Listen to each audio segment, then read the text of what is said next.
ডলারের private জেটেতেও fly করব, আর একটা $10,000 ফার্স্ট ক্লাস সিটেতেও, আর একটা ব্লিমেও, আরো অনেক কিছু। কিন্তু পৃথিবীর কিছু লাক্সারিয়াস প্লেনে যাত্রা করে কেমন লাগে সেটা দেখবার আগে আমরা পৃথিবীর সব থেকে সস্তা প্লেনে যাত্রা করব। এর অবস্থা খারাপ। এই নাও $1। আমি খুবই নার্ভাস। তোমার নার্ভাস হওয়ার কোনো দরকার নেই, আমি হাফ ডজন বার এটা করেছি। আপনি এটা 6 বার করেছেন। এর আওয়াজটা লন মোভার ইঞ্জিনের মতো কেন? পৃথিবীর সব থেকে সস্তা প্লেনে যাত্রা করার সময় এসে গেছে। আরে না, আরে না, ও মাই গড, ও না, আমরা অনেক জোরে যাচ্ছি ভাই। Bye Jimmy. এটা আমার একদমই সেফ মনে হচ্ছে না। ওর ক্যামেরার সঙ্গে Wow! এক্ষুনি ধাক্কা লাগছিল, একটুর জন্য বেঁচে গেল। তুমি সিট বেল্ট বেঁধেছো তো? আপনি আমাকে শুধু বাঁচিয়ে রাখার দিকে ফোকাস করুন। আমি চেষ্টা করছি। ঠিক আছে, ও এখন হাওয়াতে আছে। চ্যানেলটা আমি নিয়ে নেব। আমি আমার ফুটেজ পেয়ে গেছি, চাইলে ল্যান্ড করতেই পারো। না, ও প্লিজ চলো, এবার চলো।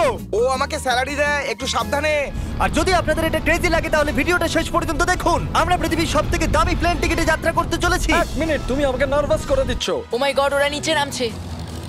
আমরা ল্যান্ড করতে যাচ্ছি। মাটিতে চলে এসেছি, আমরা বেঁচে গেছি। আমাদের পরের প্লেনের ফার্স্ট ক্লাস টিকিট হলো $1,000। তাহলে ব্যাপারটা এই হলো বয়স, আমি সমস্ত ফার্স্ট ক্লাস টিকিট কিনে নিয়েছি। তোমরা যেখানে খুশি বসতেই পারো। তোমার কি একটু মিরাকেল মিস্ট লোশন চাই? কেন? কারণ এটা ফার্স্ট ক্লাস ভাই, খুবই ঠিকই আছে। যত্ন। হ্যাঁ? আমাদের সবার কাছে সিটের সাথে একটা টিভিও আছে। এই টিকিটে আছে ভালো ভালো খাবার, বাথরুমের জিনিস আর একটা পাজামা। আমরা এগুলো বাড়িতে নিয়ে যেতে পারি কি? আর লম্বা ফ্লাইটের জন্য রিক্লাইন। এটা নিচে নেমে একটা বেডের মতো হওয়া উচিত। মনে হচ্ছে যেন কবরে আছি, বেশ ভালো হ্যাঁ, লাগলো। এটা সত্যি